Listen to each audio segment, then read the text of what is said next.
台南市政府这几年来积极推广着公车式的客停车，即摆阁会当事先来注文哦，就是要让偏乡的乡亲出入更加利便。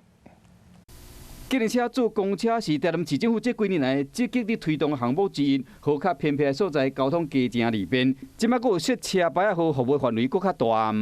家里打电话预约，那到那个站牌等小黄公车，对小黄公车也方便，不用到你家来，对你也方便。这主要是要服务本来客停车、公车11条路线以外的民众，透过事先叫车方式，就使伫车牌等车收费方式，嘛甲台南的公车同款。用电话也是手机 App 来叫车，会使用公车的票据享受到客停车的服务品质。对有需要的老大人来讲，真方便。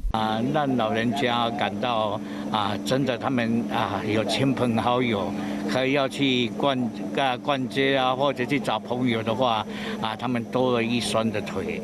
目前头一波已经伫两家设5个注文的站牌，未来阁会继续增加，希望讲偏乡的老大人会使好好利用。